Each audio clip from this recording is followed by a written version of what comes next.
মাত্র দেখে বেরোলাম Prince once upon A time in Dhaka, যেখানে আসলে অধিকাংশ শ্যুটটাই করা হয়েছে কলকাতায়।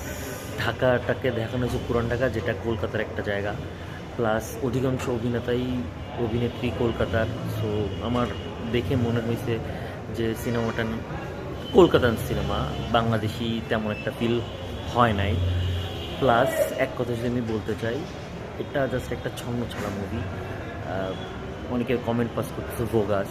সিনেমাকে ভালো করার জন্য তার শুধু অ্যাক্টর না, একটা ভালো ডিরেকশন, ভালো ডিরেক্টরের দূরদর্শিতা যে কতটা প্রয়োজন, তার অভাবটা খুব ভালোভাবে এই সিনেমাতে বোঝা যাচ্ছে। সিনেমার আসলে আমি কোনো আগামাথা খুঁজে পাই নাই, কোত্থেকে শুরু হয়েছে, কী করতেছে, কেন করতেছে, কিসের মধ্যে কী নিয়ে আসছে। আর যেন মনে হচ্ছে গতানুগতিক একটা টিপিক্যাল বাংলাদেশি সিনেমা আগে যেরকম হইতো, এবং নতুনত্বের কোনো ছোঁয়া আমি দেখি নাই। এমন কোনো ক্যামেরা ওয়ার্ক বা এমন কোনো কাজ, এমন কোনো কিছুই আমি তেমন এর মধ্যে দেখতে পাই না। Typical framing, normally just zoom in zoom out. দুইটা নায়িকা আছে, তাদের সাথে লাভ কেমিস্ট্রি একটুও মানে ভালো নয় বলতে গেলে। জাস্ট একটা জিনিসই ছিল সাকিব খানের একটা ড্যাশিং লুক, এছাড়া কিছু না। তার বাদে তার এক্সপ্রেশনগুলো খুব একটা ভালো ছিল না। জাস্ট একটাই লুক, চোখ বড় বড় করে তাকে রাখে, একটা গ্যাংস্টার লুক।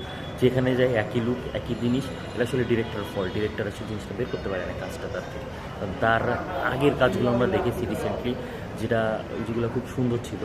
সো আমি সাকিব সাহেবকে বলবো যে আপনি আপনার স্ট্যান্ডার্ড যে হাই লেভেলে এখন নিয়ে আসছেন, ওটাকে আর লো করেন না। এটা ওরকমই দিকে যাচ্ছে বা গেছে। এটা টাইম পাস টাইপ মুভি। যারা সিনেমা সম্পর্কে অত বেশি ভাবেন না, অত বেশি দরকার না, জাস্ট ঈদে একটা মুভি দেখতে চান, একটু এনজয় করতে চান, আপনারা আসতে পারেন। টাইম পাস হয়ে যাবে। অ্যাকচুয়ালি মুভিটা তেমন সুবিধা নয়, নট দ্যাট গুড। সিনেমাটাতে ভিএফএক্সের ওয়ার্ক এত শিট, এত শিট, যে এই শিট পূরণ করার জন্য তার আবার সিজিআই দেওয়া লাগছে। মানে বন্দুকের জোবারটা কিছু এলেই যেন এই মেশিন গানটা বের করে ফেলে, তাও আবার সিজিআই দিয়ে। আর ভিএফএক্স হচ্ছে শাকিব খান স্যারের যে কাল্ট ফলোয়িং এত বছর ধরে সে বিল্ড করছে, এটার কারণে তার মুভিগুলো সাধারণত ফ্লপ হয় না, যার কারণে খুব একটা বেশি আপগ্রেডেশন কেউ অনেক ক্ষেত্রে এক্সপেক্টই করে না। তো এটা একটা খারাপ দিক। আশা করি সামনে উনি বেশ ভালো ওয়ার্কগুলো কন্টিনিউ করবেন, এরকম কাজ আর করবেন না। আর ডিরেক্টর স্যারকে বলবো প্লিজ এরকম মুভি বানায়েন না, দেখতে খারাপ লাগে। বিকজ এখন বাংলাদেশে মুভির একটা স্ট্যান্ডার্ড চলে আসছে।